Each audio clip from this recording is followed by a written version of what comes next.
사람들은 흔히 돈이 많으면 건강도 따라온다고 생각한다. 부유한 사람들은 좋은 의료 서비스를 받고 건강한 식단을 유지하며 운동할 시간도 많을 것이라고 믿는다. 하지만 돈이 많기만 하면 건강도 따라오는 것일까? 정말 건강한 삶은 부의 크기로 결정되는 것일까? 연구 결과를 보면 건강한 삶을 유지하는 데는 돈보다 습관이 더 중요하다는 사실이 드러난다. 질병관리청의 2023년 국민건강영양조사에 따르면 하루 30분 이상 걷기를 실천하는 사람들의 비율이 소득 수준에 따라 큰 차이를 보였다. 소득이 높은 사람들의 실천율은 49.2%, 반면 낮은 사람들은 39.1%에 그쳤다. 10년 전만 해도 이 차이는 2%포인트에 불과했지만 이제는 10%포인트 이상으로 벌어졌다. 이는 근력 운동에서도 마찬가지로 나타난다. 일주일에 최소 2번 이상 근력 운동을 하는 사람들의 비율은 소득 상위층이 32.8%였지만 하위층에서는 21.4%에 그쳤다. 유산소 운동 실천율도 상위층은 57.2%, 하위층은 48.3%로 차이를 보였다. 결국 소득 수준이 높을수록 운동을 더 많이 하고 건강한 생활 습관을 유지할 가능성이 커진다는 것이다. 건강 정보를 쉽게 접할 수 있는 시대가 되었지만 이를 얼마나 잘 활용하는지는 또 다른 문제다. 예를 들어 온라인에는 다양한 건강 관련 자료가 넘쳐나지만 정작 올바른 식습관이나 운동법을 실천하는 사람은 많지 않다. 조사에 따르면 건강 정보를 적절히 이해하는 능력에서도 빈부 차이가 있었다.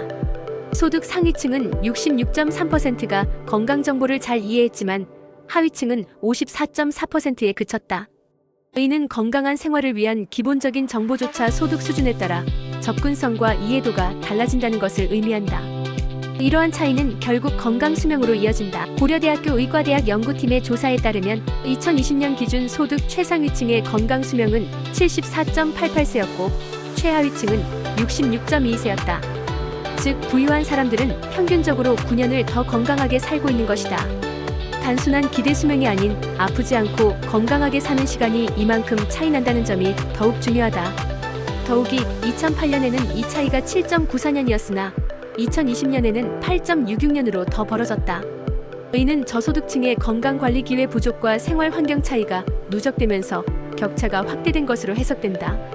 경제적 어려움으로 인해 예방적 의료 서비스 이용이 제한되고 운동 및 식습관에서도 차이가 발생하는 것이 주요 원인이다. 연구팀은 저소득층의 건강 수명이 낮기 때문에 이런 격차가 발생한 것이며 이를 해소하기 위해서는 저소득층을 위한 건강 증진 전략이 필요하다고 강조했다.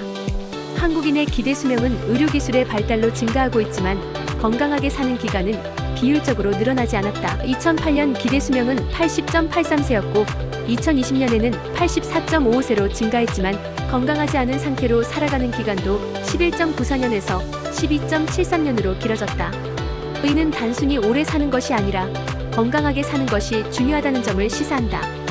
결국 건강 수명을 늘리기 위해서는 경제적 능력보다는 습관이 중요하다. 걷기, 근력 운동, 건강정보 습득은 돈이 없어도 실천할 수 있는 일들이다. 부자들은 건강을 유지하기 위해 운동을 하고 건강정보를 꾸준히 찾아보며 자신의 몸을 돌보는데 적극적이다. 이런 작은 차이가 9년이라는 건강 수명의 차이를 만든다. 그러니 오늘부터라도 30분만 걸어보자. 작은 실천이 쌓이면 건강한 미래가 된다.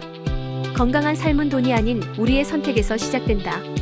건강은 돈으로 살 수 없는 오직 자신의 노력으로만 얻을 수 있는 가장 소중한 자산이다.